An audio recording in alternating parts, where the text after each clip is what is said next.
trillion.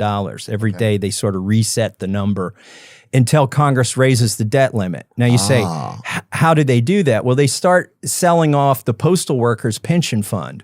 They take the money that's been saved up to pay your postman his retirement, and they use that to fund other parts of the government. They can only do that for a few months, and that's what we've been doing for the first 6 months of this presidency.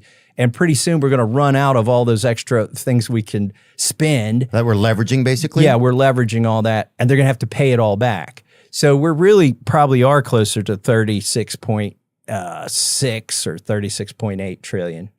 But is that a common practice, like leveraging like pensions or I don't want to say like Medicaid and Medicare? They're not leveraging that, right? Oh, anything they can get their hands on, they liquidate it, and they spend it, for instance, to buy bombs and send them overseas. That all that deficit spending right now is not funded by treasury bonds. That all the new deficit spending is funded by the trust funds that have been established that might have money in them. Okay, I'm a little confused on that. Well, it's like this, Theo.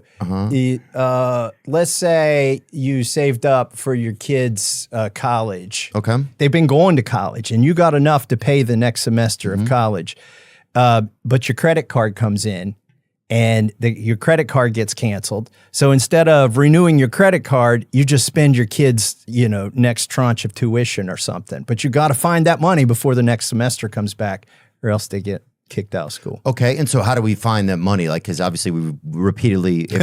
Well, Congress is going to pass a law here in the next few weeks, and they're just going to say, oh, well, there's no debt limit. It's now $5 trillion higher than what we said. They move the limit up. They move the limit up. They get a new credit card. They go out. They start borrowing new money to pay off the money they borrowed. And it's a vicious cycle. Got it. And it's obviously a cycle that we've been in for a long time. I think to the point where like the national debt doesn't even make sense to people, right? It's like, here's my question is, who do we owe the money to? Some of it is owed to institutional investors, like the big banks in the United States. Some of it is owed to sovereign wealth funds, like China, Japan, other countries that buy our debt for us. And here's the problem. Right now, they're telling us we don't want to buy your debt at 2% or 3% or 4%. We want at least 5% return. And so everybody thinks the Federal Reserve is setting interest rates. There's all this discussion. Will the Fed raise the rate? Will the Fed lower the rate? The reality right now is the Fed can't do much, because if they lower the rate to, let's say, 4%, and try to tell people to buy our debt at 4%, the people who normally buy our debt, those foreign countries and those institutional investors, are saying, you're not a good investment at 4%. We want 5%.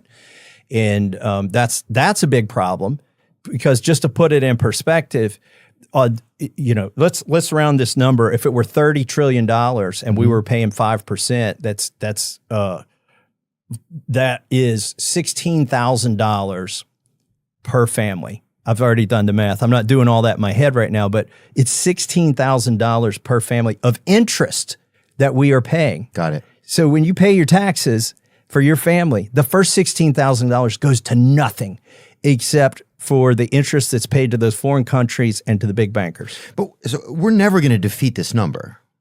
We might get in a situation like Puerto Rico got into a few years ago, where the people said, we're just not loaning you anymore. And you know what happens that day? It's actually kind of it'll be scary for a lot of people. For me, it would be a good day, because that's the day we have